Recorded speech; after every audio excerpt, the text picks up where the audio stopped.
Tu passes entre les gouttes, sauf ce jour de cette fameuse mission où tu m'envoies un message d'ailleurs quelques jours après avec une photo de ton pantalon, je crois, qui était complètement ouvert.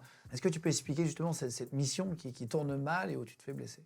On avait travaillé pendant 2 mois avec une brigade et ils décident de faire un changement de brigade sur la zone où on était.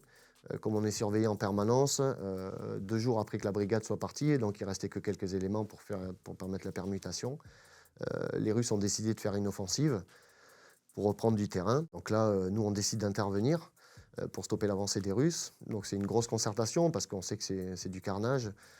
Donc on se concerte tous et on dit qui veut y aller. Tous les membres du groupe ont dit OK, on y va. On a pris vraiment tous les lance-roquettes qu'on avait parce qu'il y avait vraiment beaucoup de chars. On a réussi à stopper et à tenir une ligne après ensuite en mettant les militaires ukrainiens. Donc on décide de faire une mission sur une bande de forêt où il y a des tranchées et où les Ukrainiens ont perdu énormément d'hommes. Et donc on décide de reprendre ce kilomètre qui est important pour nous. On part le soir vers les 11 h à peu près pour décider d'attaquer vers 2-3 heures du matin.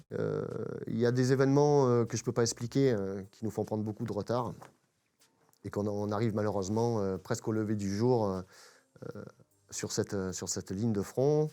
On a un boulevard d'à peu près 150 mètres à traverser, en complet découvert, avant d'arriver à la ligne de forêt. Et nous, on est 7 à partir. Après les estimations qu'on a fait dans la première tranchée, il y a une vingtaine.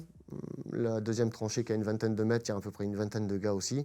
Et après, 100 mètres plus loin, il y a à peu près encore 40 bonhommes. Et on sait que 500 mètres plus loin, il y a 2 chars en fait. Donc on sait qu'on doit aller très vite et qu'on doit faire ça rapidement et le plus discrètement possible. Malheureusement, comme on a perdu beaucoup de temps, le jour commence à se lever. On décide quand même d'y aller. Même si on perd un petit peu cet effet de nuit en fait, qui est important pour nous. Là, si tu dis le petit matin, il te voit du coup là. Ouais, on décide d'y aller, donc on part en colonne à 7. C'est très difficile parce que comme il y a eu énormément de bombardements, tous les arbres sont tombés et on a du mal à voir cette espèce de meurtrière qu'il y a dans les tranchées qui sert aux gens à observer. On a eu beaucoup de chance parce que tout le groupe à un moment s'est posté devant et bon, le gars dormait. Et donc on arrive à la première tranchée, donc l'équipe est divisée en deux. Il y en a 3 qui rentrent dans le premier bunker de tranchée. Et nous, les 4, on fixe la deuxième tranchée parce qu'on sait que dès les premiers tirs, les autres vont arriver en fait. La première équipe arrive à détruire pas mal de personnel russe, mais il y en a un qui résiste, qu'on n'arrive pas à avoir.